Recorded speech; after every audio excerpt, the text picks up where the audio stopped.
There is a room inside the Great Pyramid that no human had entered in 4,500 years. And the machine that found it didn't use a drill, a shovel, or a single beam of light. It used particles falling out of deep space. And what those particles revealed behind a slab of stone on the pyramid's north face is the reason this video exists.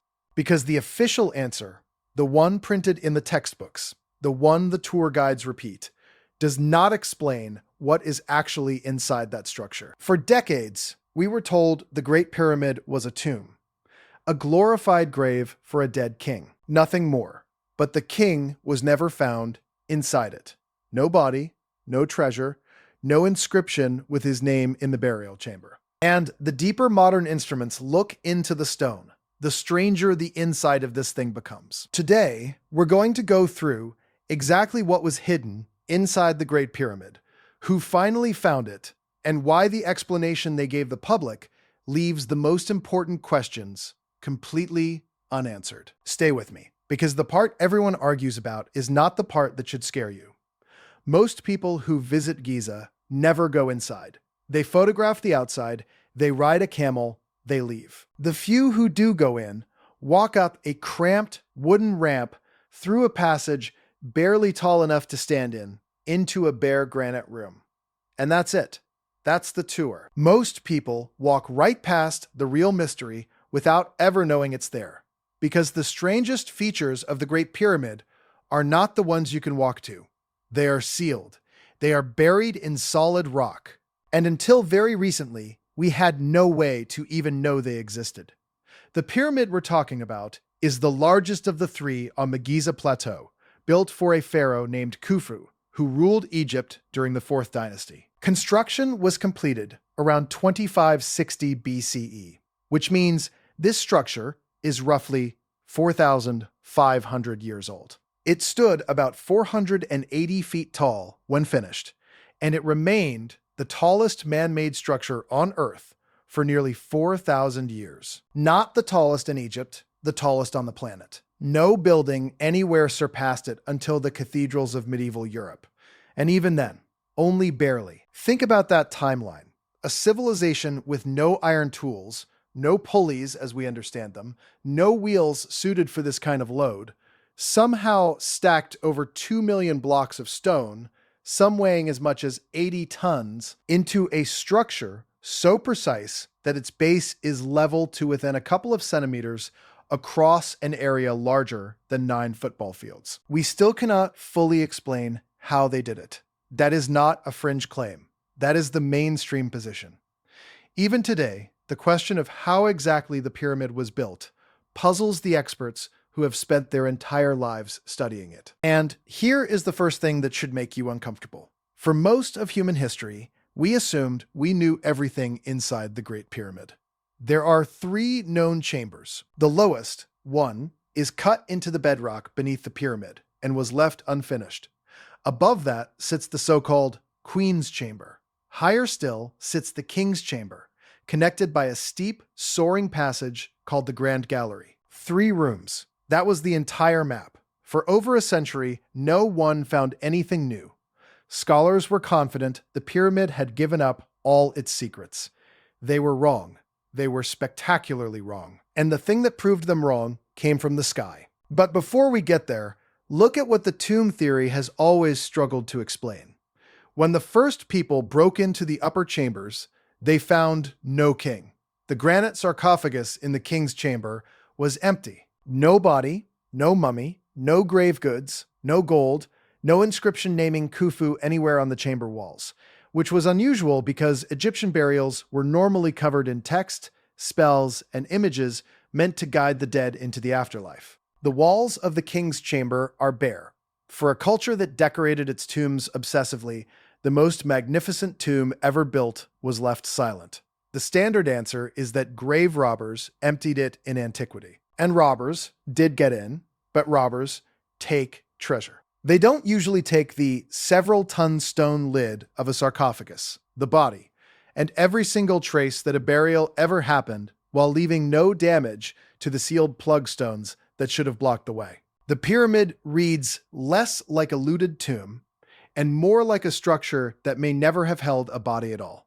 That doesn't tell us what it was for, it just tells us the simple story has holes. If you find buried history as unsettling as I do, subscribe and turn on the bell, because what comes next is the part they hoped you wouldn't ask about. Now, let's talk about the king's chamber itself, because before we get to what was hidden, you have to understand why the rooms we already knew about make no sense as a simple tomb. The king's chamber is the uppermost of the three main rooms. It's faced entirely in granite, not limestone like most of the pyramid. Granite. And that choice matters more than it sounds. The Egyptians had a quarry of soft, local limestone right next to the construction site. Easy to cut, easy to move. Instead, for this one chamber, they hauled granite from Aswan, over 500 miles to the south, up the Nile, block by block. Granite is one of the hardest stones on Earth. Cutting it with copper tools should have been close to impossible, and yet they chose it deliberately for this room, and only this room. The official explanation is that granite was prestigious, that it honored the king.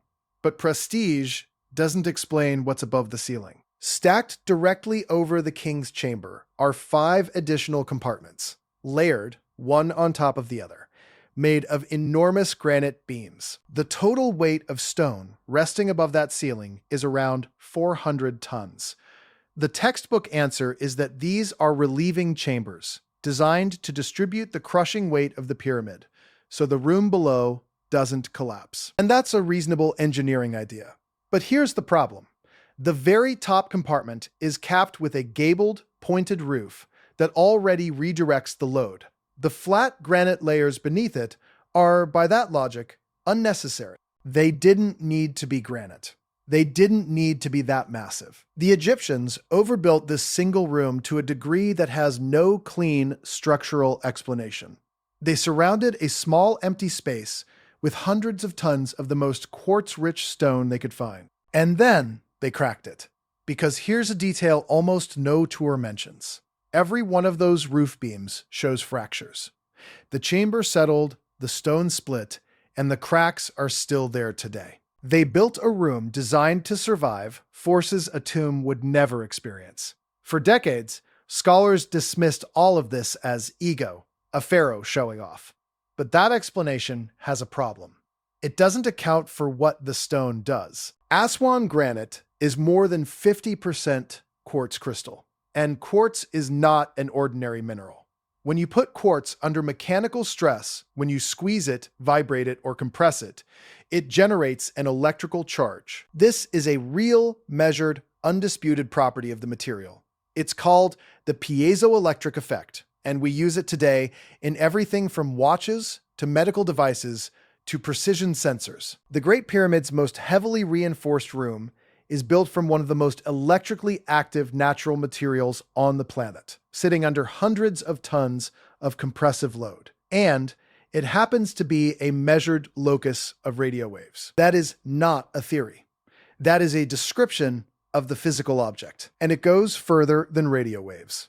Engineers who have studied the king's chamber have pointed out that the design reads on paper like the layout of components you'd recognize from electrical hardware. The stacked granite beams above the chamber, separated by air gaps, mirror the basic structure of a capacitor, a device that stores electrical charge between conductive layers separated by insulating space. Granite conducts. The air between the slabs insulates. Whether the Egyptians intended that or not, the geometry is there in the stone.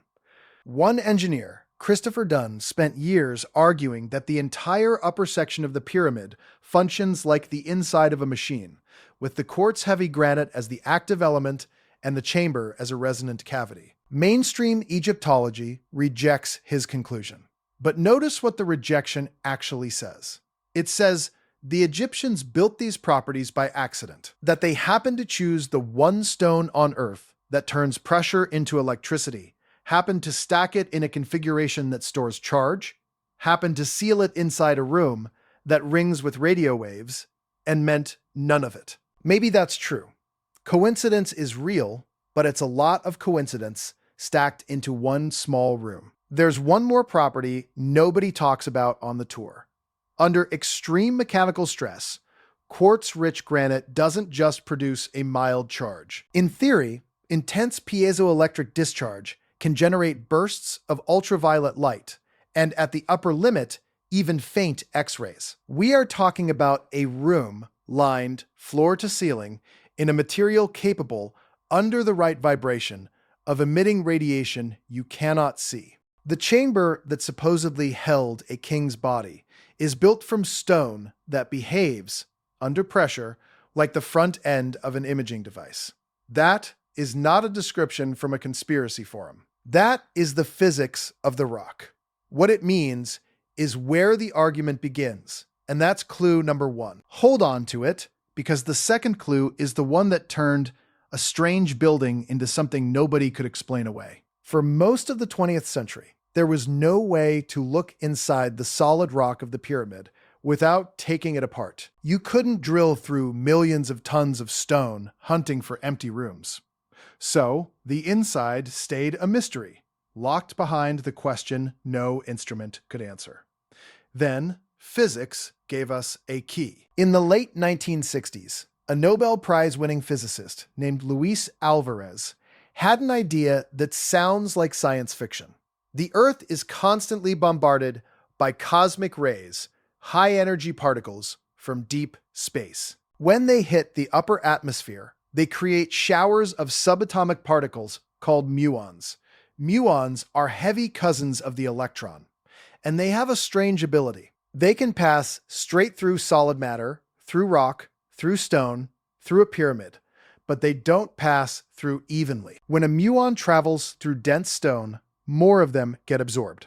When a muon passes through an empty space, like a hidden chamber, more of them make it through. So, if you place a detector under a structure and count the muons arriving from every direction, the empty spaces light up. You can map the inside of a mountain or a pyramid without touching a single stone. Think about how patient this technique is. You are not blasting energy into the pyramid. You are sitting still in the dark, counting particles that fall out of the sky at the rate the universe provides them, and waiting for the pattern to emerge. It can take months. The muons come from cosmic events light years away, strike the atmosphere, survive just long enough to reach the ground, and in the final fraction of their lives, they pass through a 4,000-year-old tomb and tell you where the holes are. There is something almost poetic about it. The oldest building on the list of ancient wonders read by the youngest particles in physics. Alvarez aimed his detectors at the neighboring pyramid of Khafre. He found nothing, just solid rock around the rooms we already knew, and for nearly 50 years, that seemed to be the end of it. The lesson everyone took from Alvarez was that the pyramids were solid, that what you saw was what you got. He had the Nobel Prize, he had the technology, he looked, and he found empty rock. Case closed.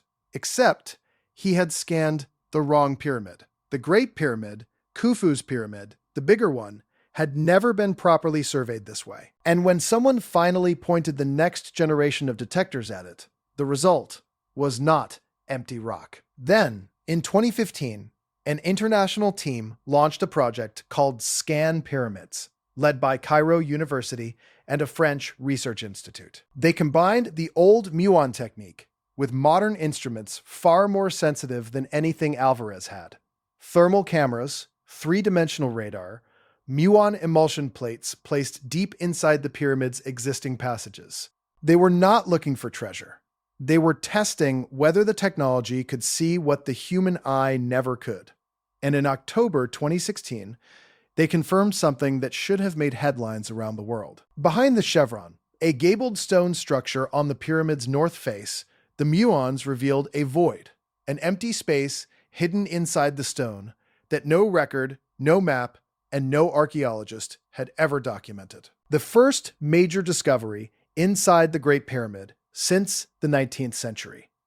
And it was just the warm-up. Here's where it gets strange. A year later, in November 2017, ScanPyramids published a second finding in the journal Nature. And this one was different in scale entirely. Using 3 independent muon imaging techniques performed by 3 separate teams, who didn't share their raw data until the end, they detected a massive void deep inside the pyramid. Not a crack, not a gap. A cavity over 100 feet long, with a cross-section comparable to the Grand Gallery itself, one of the largest spaces in the entire structure. They called it the ScanPyramids Big Void. Its center sits roughly 40 to 50 meters above the floor of the Queen's Chamber, buried in solid masonry with no known passage leading to it. 3 different teams, 3 different methods, and they all saw the same thing in the same place. Not similar results, not roughly compatible results. The same void confirmed 3 separate ways. A plain-sized, empty space sealed inside the most studied building on Earth. And until 2017, nobody knew it was there. The detail that matters here is the independence. This was not one group finding a glitch in one machine. The teams used nuclear emulsion films, scintillator detectors, and gas-based detectors, 3 completely different ways of catching muons, built by different institutions in different countries. If it had been an instrument error, the methods would have disagreed. They didn't. Every approach pointed at the same dark shape in the same location, sitting above the Grand Gallery, running for at least 30 meters through the heart of the pyramid. When science wants to make sure something is real, this is exactly how it's done. You take away the chance of a single faulty tool fooling you. ScanPyramids did that, and the void survived every test. Sit with that for a moment. We have been climbing through this pyramid, measuring it, mapping it, writing books about it for over 200 years. And there was a chamber the size of an airliner hiding inside it the entire time. Napoleon's scholars missed it. The Victorian explorers who tunneled through these passages with candles and gunpowder missed it. Every Egyptologist of the 20th century, with all their training, missed it. It took particles from the death of distant stars to reveal a room that was always there. If we missed something that large, the obvious question becomes unavoidable. What else is in there that the muons haven't reached yet? And that's the second clue. The third is the one that's still unfolding right now, and it's the reason this story isn't finished. The team didn't stop with the big void. They turned their instruments back toward that smaller anomaly behind the north face chevron, the one detected through thermal imaging years earlier. And by combining muon radiography with ground-penetrating radar and ultrasonic testing, they pinned down its exact shape.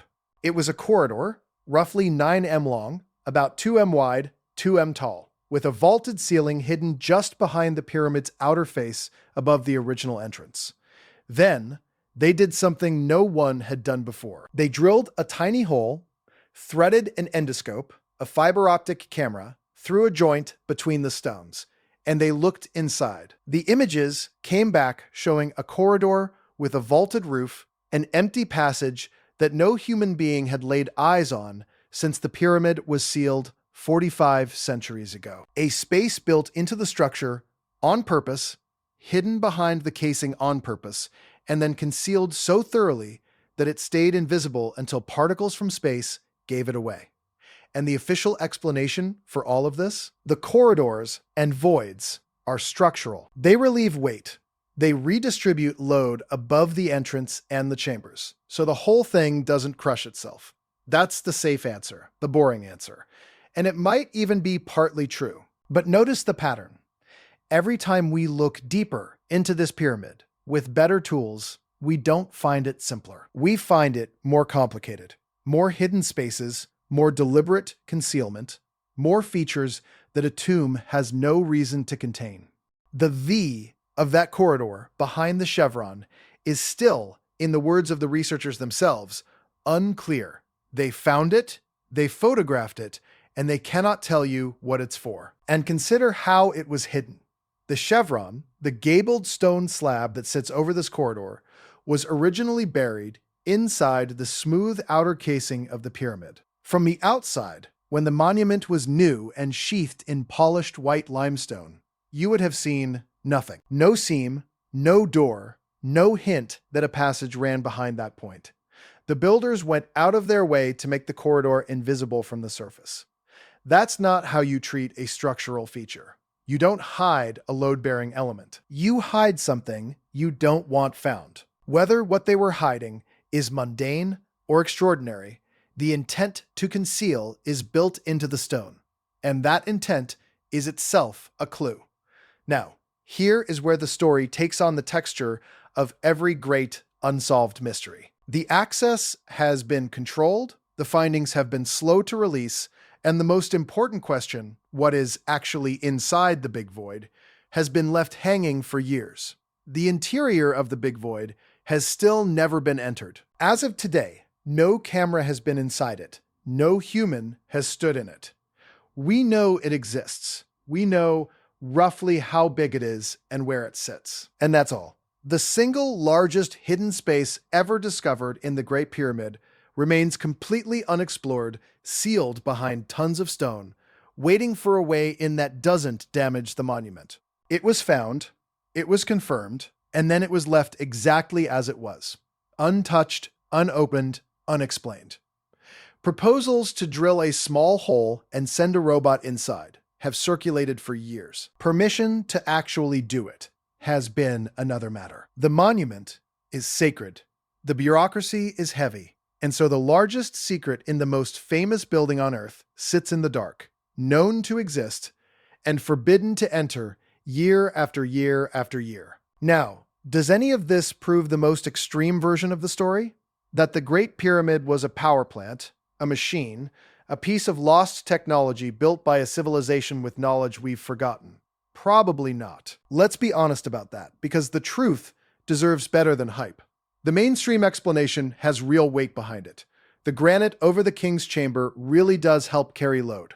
The voids really could be relieving spaces. The piezoelectric properties of quartz are real, but a chamber producing faint electrical effects under pressure is a very long way from a working generator. The famous power plant idea, the one that imagines the pyramid pumping water through the lower chamber to create vibration pulses, falls apart under scrutiny. For that to work, multi-ton granite blocks would have had to swing open and shut like valves over and over for years. They would have shattered almost immediately. The engineering doesn't hold. So, no, this is not proof of ancient electricity or alien machinery. I'm not going to insult you by pretending it is, but here is what that grounded, skeptical view still cannot make. Ordinary. Strip away every wild theory, and you are left with a set of plain facts that are arguably stranger than the fantasy. A 4,500-year-old building made of over 2 million stones, leveled to within centimeters across acres of ground. A single chamber deliberately built from electrically active granite hauled 500 miles. Overbuilt with 400 tons of stone for no clear structural reason. And cracked under its own design. A plane-sized void sealed in the heart of it that nobody knew existed until 2017.